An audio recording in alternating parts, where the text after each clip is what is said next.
Assalamualaikum warahmatullahi wabarakatuh. Salam sehat, Brian Waras, Brian Mulia, Rahmatan Mil Alam. Keep sharing, keep futuristic bersama RSI Banjarnegara. Yeay. Oke, sebelumnya kita ucapkan terima kasih banyak kepada Gus Hayat dan Alif Bar TV yang telah dengan sukarela memfasilitasi kita sebuah studio untuk saling sharing dan berbagi ilmu. Perkenalkan, nama saya Dr. Intan Zani, dokter umum dari RSI Banjarnegara. Hari ini kita bakalan podcast bersama dokter spesialis kandungan dari RSI Banjarnegara, seorang dokter yang milenial dan juga energik. Penasaran kan pastinya teman-teman dan ibu-ibu di rumah? Langsung saja yuk kita kenalan bersama Dr. Iqbal Ardi SPOG. Halo dokter, assalamualaikum. Bagaimana kabarnya hari ini? Waalaikumsalam dokter Intan. Iya, sehat ya. Alhamdulillah sehat pastinya. Sehat terus, tetap semangat, tetap bahagia ya dok, meskipun pandemi masih belum berakhir. Ya, betul. Ya, apalagi ada varian baru ya dok ya. Ya, betul. Tetap jaga kesehatan. Tetap jaga kesehatan, terutama untuk ibu-ibu hamil ya. Iya. Lebih care lagi, lebih baik di rumah dibandingin keluar rumah gitu ya. Iya. Apalagi untuk hal-hal yang nggak penting tuh, aduh. Bener, bener. Apalagi udah ada Shopee ya dok, tinggal check out aja, nggak perlu jalan-jalan keluar ya dok ya. Akhir-akhir ini juga banyak banget dok, saya dapat undangan pernikahan gitu. Dokter juga pasti banyak dapat undangan pernikahan ya dok ya, dari teman-teman, saudara gitu. Lumayan banyak. Lumayan banyak. Sampai saya bingung mau pakai baju apa buat datang ke kondangannya dok, saking banyaknya gitu. Ngomong-ngomong soal pernikahan nih dok, pasti para pengantin baru pengen banget segera punya momongan gitu ya dok. Ngomong-ngomong soal momongan, seorang ibu atau calon ibu ataupun ibu muda pasti galau, kepikiran, aduh besok aku mau lahiran cara apa gitu, secara sesar atau secara normal. Bagaimana sih menurut dokter tanggapan antara kedua metode lahiran ini? Ya terima kasih. Sebelumnya saya sapa dulu nih ya. Oh iya, sapa dulu, lupa kita suruh sapa. Ibu-ibu atau mama-mama, moms di rumah ya dok ya.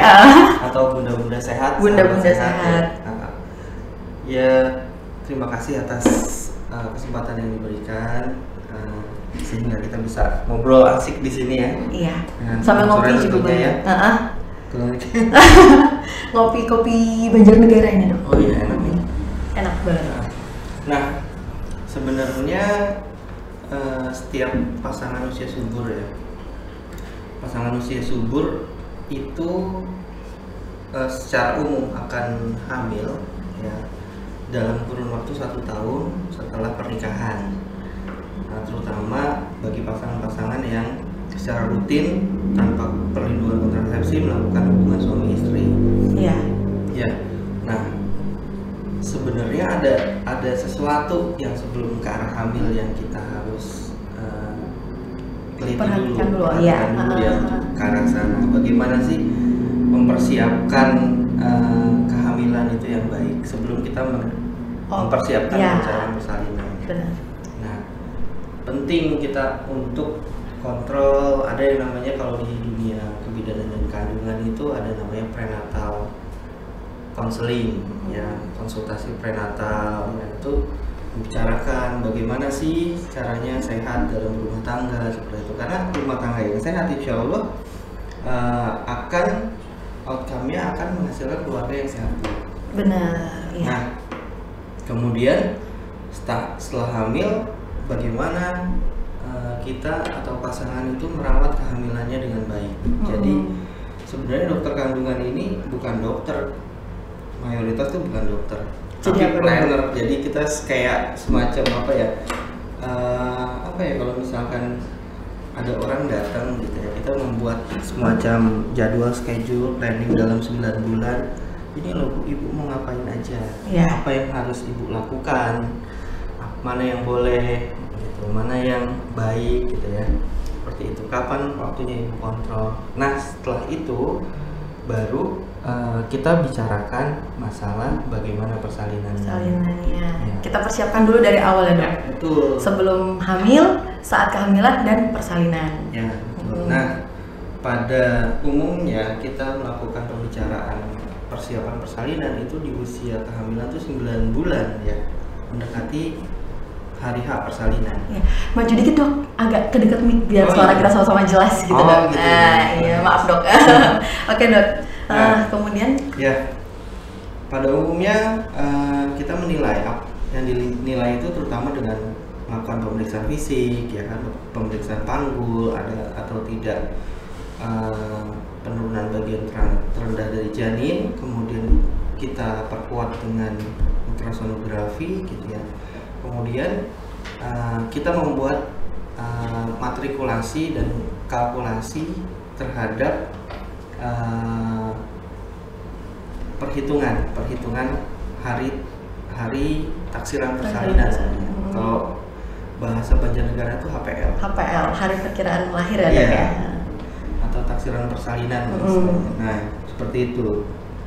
Nah, kita lihat seperti itu ketika pasien pada saat dilakukan pemeriksaan ternyata tidak ada kontraindikasi untuk persalinan normal, maka Langsung normal bisa ya. dilakukan persalinan normal. Tinggal menunggu saja kan. Kalau persalinan normal kan semuanya normal tuh, ya tinggal tunggu aja di rumah. Kalau ada mules yang semakin sering dan bertambah kuat, baru konsultasi ke vaskes terdekat, seperti itu. Iya benar banget. Seperti itu. Nah, ketika pada saat pemeriksaan ternyata ada kontraindikasi nih, maka kita lakukan tindakan. Tindakannya bisa berupa operasi sesar. Nah, sebenarnya operasi sesar itu didasari oleh 3 hal. Apa aja itu? Pertama, faktor ibu, faktor bayi, sama plasentanya. Nah ada 3 moms di rumah Ya. kriteria awal. Faktor ibu, faktor bayi, dan faktor plasentanya. Ibunya, bayinya, plasentanya. Iya. Oke. Nah, kadang-kadang nggak ngerti nih kalau misalkan kadang-kadang ibu-ibu atau moms yang misalkan edukasinya kurang mendapatkan informasi, ya pasti dalam pikirannya fobia kan. Iya. Wah, saya nggak mau sesar nih. Wah, nanti kalau sesar ada masalah nih. Apalagi ada takut adanya paradigma bahwa wah, kok belum apa-apa di sesar. Wah, kok kalau ke rumah sakit ujung-ujungnya sesar, ujungnya sesar gitu ya dok ya. Rumah sakit gitu kan. Pada dasarnya enggak seperti itu. Iya. Setiap dokter pasti punya keputusan berdasarkan ya itu dia tadi pemeriksaan fisik dan penunjang, ya kan, gitu. Untuk ibaratnya melakukan tindakan yang akan dipilih gitu. Iya, sesuainya ya dok. Seperti itu. Oke, itu tadi udah dijelasin ya dok. Dari awal persiapan dulu, sebelum hamil, saat kehamilannya juga diperiksa ibunya, kesehatannya demi mendapatkan si buah hati yang sehat gitu. Dan akhirnya baru kita pilih mau sesar atau mau normal gitu. Ya, betul. Bukan ujuk-ujuk semuanya kita ke rumah sakit, oh bakal disesar nih. Enggak ya dok ya. Bakal kita lihat lagi ke kondisi ibunya gitu, dan janinnya juga ya dok ya, dan bakal bayinya. Gini dok, di masyarakat awam soal persalinan sesar ini masih menjadi cibiran. Katanya udah nggak usah sesar. Itu gimana sih dok untuk mengubah stigma di masyarakat kalau mereka itu merasa sesar ini gini, sesar ini wah kurang ini gitu dok? Iya, ya itu tadi memang paradigmanya bahwa belum dikatakan perempuan. Iya, kalau belum lahiran normal. Iya nggak mbak? Iya nggak boleh yang di rumah. Enggak gitu ya, tetap menjadi perempuan normal dok ya. Karena kan outcome-nya kita mau ibu dan bayi sehat, Iya, ya kan, bukan kita harus memilih nih ibunya aja atau bayinya aja kan. Kalau misalkan pilih bayinya aja yang enak, si bapaknya nanti, iya, jangan, kan? nggak boleh gitu ya, Iya. nggak boleh. Jangan.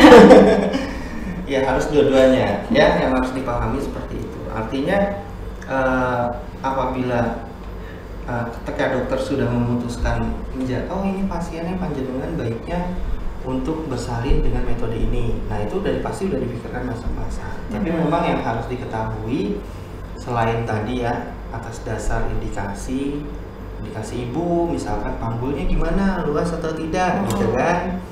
Terus kemudian ibunya kuat atau enggak ngejennya gitu kan. Iya. kemudian ibunya secara mental siap nggak untuk lahiran normal. Nah, kalau misalkan semuanya oke, mau nggak silakan. Itu dari ibunya loh. Yang kedua dari bayinya. Nah, dari bayinya ini bagaimana letaknya? Dia ada kepala, kemudian atau posisi-posisi bayi. Susah, ya kan? Ada juga kan istilah-istilah yang contoh bayinya udah mapan belum? Nah, gitu kan. Datang ke saya, "Dok, ini bayi udah mapan belum?" Nah, mapan mungkin dari pikirannya ibu bahwa mapan itu adalah ini udah siap lahir atau belum. Ya, sementara kalau misalkan pada saat kita lakukan, ya itu bisa aja berubah karena kan setiap kehamilan keputusannya adalah predictable ya, artinya dia prediksi semua, nggak ada yang pasti. Kita bilang lahirnya ini 3 hari lagi, atau seminggu baru lahir kan gitu. Misalkan taksiran persalinan udah ditentukin tanggal 12, ternyata maju tanggal 9 lahirnya kan gitu. Semua predictable. Sama juga seperti itu. Nah ini yang harus kita edukasi bahwa ketika si ibu untuk menjalani persalinan di rumah sakit ya, dua-duanya harus siap, mau dia sesar, mau dia normal ya dok. Iya, karena kan semua predictable. Tiap menit keputusan berubah, tiap jam keputusan juga berubah, ya. Benar banget. Seperti itu. Itu yang faktor ibu. Yang faktor apa lagi tadi? Faktor janinnya. Ya, janinnya misalkan kalau janinnya makrosomia di atas 4 kilo, apalagi di atas 4.500, ya memang janin yang besar itu ya sehat, dia bakal adaptif banget kan di luar, cuman cara ngelahirinnya agak susah. Nah itu kasihan si ibunya ya dok, kalau dipaksain. Nah itu juga kita harus ibaratnya 50-50 kan gitu. Kita coba, ternyata berapa jam ternyata tidak ada kemajuan persalinan, ya kita ambil langkah seksio ya dok ya. Kadang-kadang ada juga ibu yang maksain, "Dok, supaya bayi saya nggak kegedean gimana?" Nah gitu kan ya. Biar nggak gede gimana ya dok, orang pengennya agak nambah gitu berat bayinya, pengen berat badan bayi itu besar, bayinya adaptif baik ya. Cuman kadang-kadang kita masih mikir keluarinnya gimana nih baiknya, daripada bayinya kecil ya, misalkan bayinya pas-pasan 2.700 gitu kan, dalam waktu 3 hari dedeknya ternyata belum bisa menyusui dengan baik, akhirnya turunlah 10%. Turun lagi berat badannya. Iya, berapa tuh? 2,5 pasan, ya, 2,5.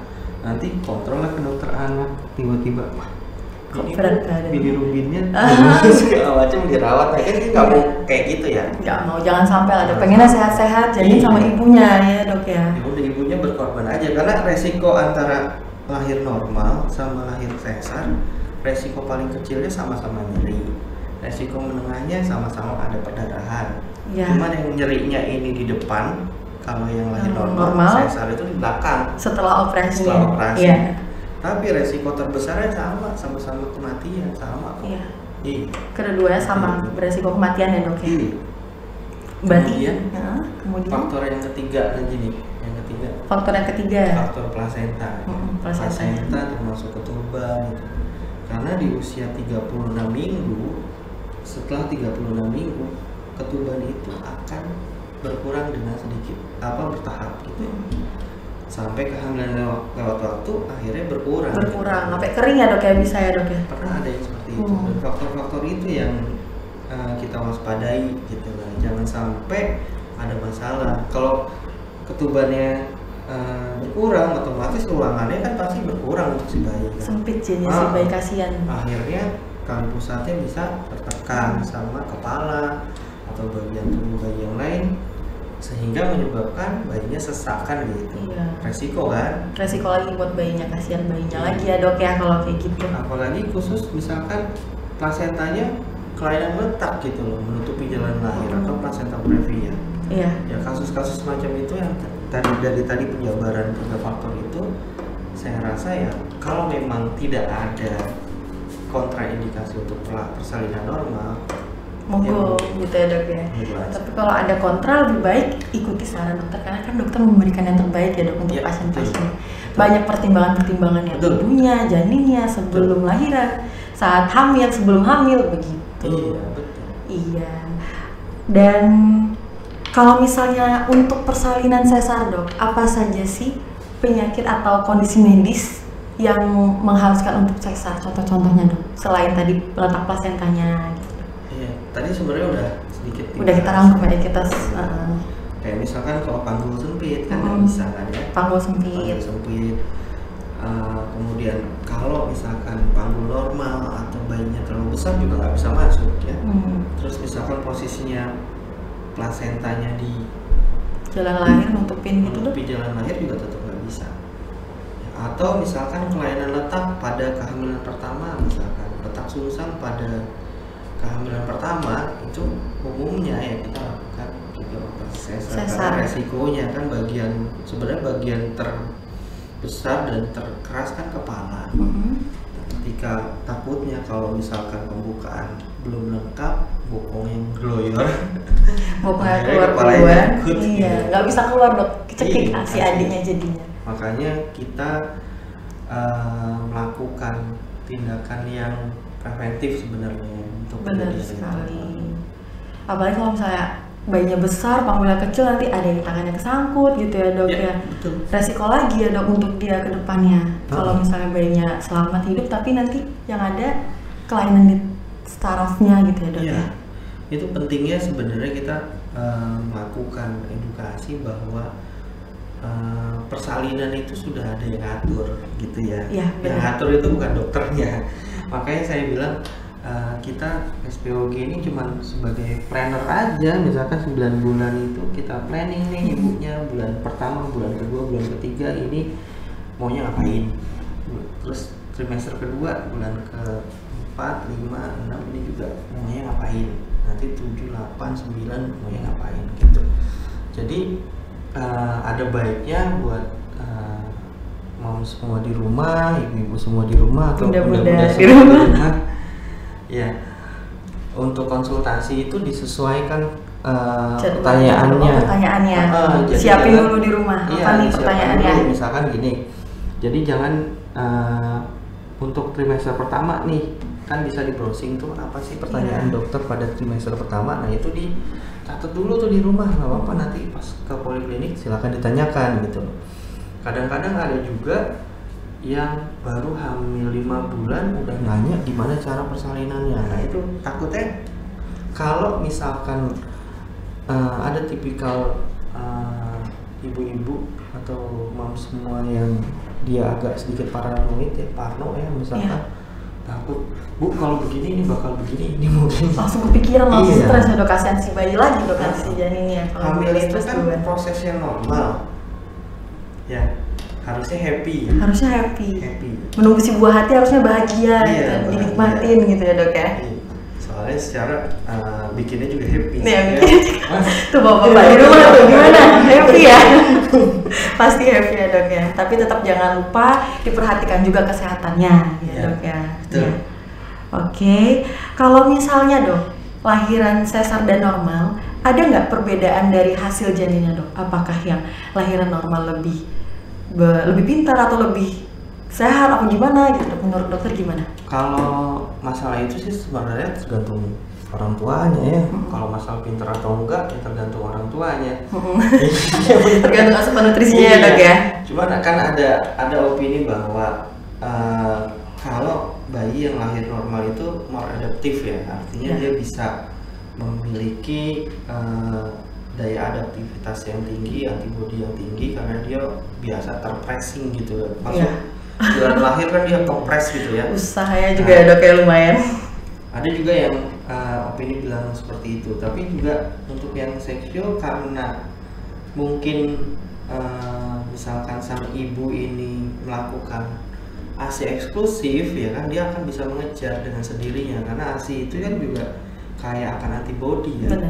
Seperti itu. Jadi untuk lahiran normal lebih cepat untuk produksi ASI-nya dok dibandingkan dengan sesar ya dok ya. Kemudian ada juga yang bilang kalau misalkan kita maksa ini lahir normal, terlalu lama dipres kepala bayi, trauma kepala bayi di jalan lahir gitu ya, itu nanti kedepannya mungkin anaknya nggak bisa stresor. Tuh ada juga yang ngomong kayak gitu. Ada juga seperti itu ya dok ya. Tapi ya sebenarnya untuk mencegah seperti itu sebaiknya kita udah ke dokter kandungan itu bukan cuma hanya periksa USG apalagi lihat jenis kelaminnya gitu ya.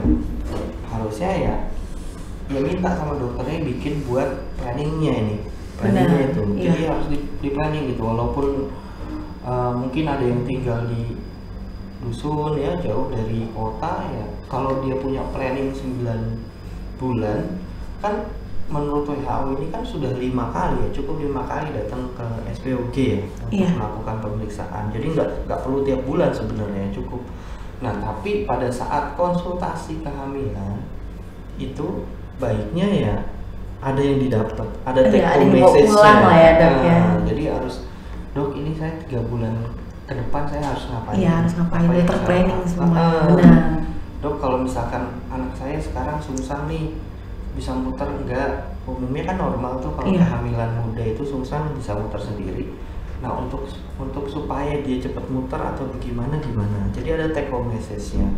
Nanti untuk yang 9 bulan, dok saya mau mendekati persalinan nih, persalinannya kira-kira mau gimana, apa saja yang mau saya siapkan? Nah benar banget, udah deket waktunya baru ditanya apa yang dipersiapkan gitu. Bukan awal datang, masih awal kehamilan udah ujuk-ujuk nanya besok lahiran saya apa dok ya? Iya kan nggak bisa gitu ya dok ya.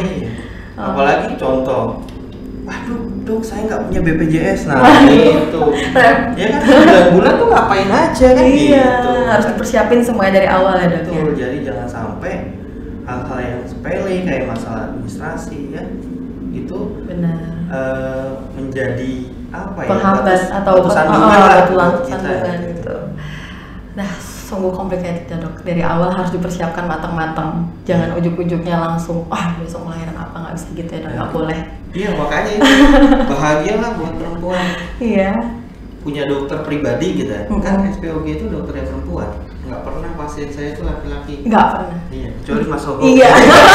Yang datang ya Mas ya, nggak boleh. Wah dok, nggak berasa kita masih santai, masih asik sharing, tapi kita udah bakal dipisahkan oleh waktu ya. Oke. Kita minta dulu untuk bunda-bunda di rumah, untuk moms-moms di rumah, apa kesimpulannya sesar versus lahiran normal, gimana dok? Iya, kesimpulannya. Namanya persalinan itu ya menjalani persalinan sebelumnya menjalani kehamilan, maaf ya.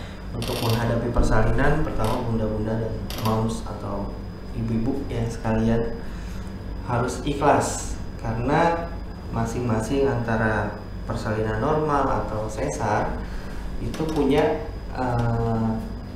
keutamaan masing-masing, ada lebihnya, ada kekurangan. Ada lebih dan kekurangannya masing-masing ya dok ya. Untuk persalinan normal mungkin cepat sembuh, lebih cepat sembuh. Kelibetnya belum minum. Oke, mau minum dulu dok. Kita nggak apa-apa ya mas. Iya, ini kita kenalin lagi kopi dari Banjarnegara ya teman-teman semuanya ya. Belibet sampai. Ya. Jadi seperti itu. Jadi kalau persalinan normal tuh lebih cepat sembuh, ya kan? Lebih cepat bisa jalan, apa lari itu nggak dok? Kalau lari di normal? Umumnya sih sama. Sama ya dok. Lebih cepat sembuh. Kemudian kalau mau hamil lagi, ya lebih bisa langsung. Tapi jangan lupa, menurut penelitian itu idealnya tetap 2 tahun dulu setelah kelahiran anak pertama. Golden period ya dok ya. Sementara kalau untuk sesar mungkin persalinannya kelihatannya lebih mudah, ya kan? Lebih simpel. Cuma nyarinya belakangan kan gitu ya. Ada bekasnya kelihatan ya dok ya. Malu sama pak suami gitu. Ada bekas lukanya. Ya. Kemudian kalau mau hamil pun ya harus 2 tahun dulu setelah kelahiran anak pertama, seperti itu. Sebenarnya kalau menurut saya sama-sama bagus dua-duanya. Sama-sama bagus, resikonya juga sama ya. Gitu. Resikonya sama, terus yang dihasilkan juga sama gitu. Yang penting kita tetap menjaga kesehatan ibunya dan si bayinya. Dan satu lagi tuh yang apa saya tadi tuh, setiap mau datang ke dokter kandungan nih jangan lupa bawa buku catatan. Jangan lupa dicatat. Saya hamil berapa bulan? Yang mau ditanyain gimana? Download pertanyaannya bisa di chat atau bisa tulis di kolom deskripsi ya. Iya, kolom deskripsi kita boleh. Ada yang mau ditanyakan juga boleh nanti ya dok ya. Tapi jangan lupa subscribe. Iya, jangan lupa subscribe dulu. Tadi lupa ngomongin. Nanti dia editing nggak belum masuk lagi soalnya dok gimana ini. Udah diambil alih guys sama dokter Iqbal. Multi talent emang dokter Iqbal. udah milenial gitu ya dok, energik ya dok, tetap semangat pokoknya. Ya kita akhirnya di ujung acara ya dok, aduh sedih banget, rasanya masih pengen sharing, masih pengen berbagi buat moms di rumah, bunda-bunda di rumah gitu ya dok. Mungkin di podcast selanjutnya gitu. Jangan lupa tetap dipantengin YouTube channel kita RSI Banjarnegara. Udah di subscribe belum? Dokter udah di subscribe dok YouTube channel kita? Udah pastinya ya dok ya? Nanti habis upload. Oke, habis di upload guys. Mantap. Tetap jaga kesehatan. Salam sehat dari RSI. Brian Waras, Brian Mulia, Rahmatan lil alamin. Keep sharing, keep futuristic bersama RSI Banjarnegara. Sampai jumpa di podcast kita selanjutnya. Jangan lupa like, subscribe, dan komen jika ada pertanyaannya. Sampai jumpa lagi. Assalamualaikum warahmatullahi wabarakatuh. Terima kasih banyak Dokter Iqbal, di SPOG. Semoga besok berkenan lagi ke sini.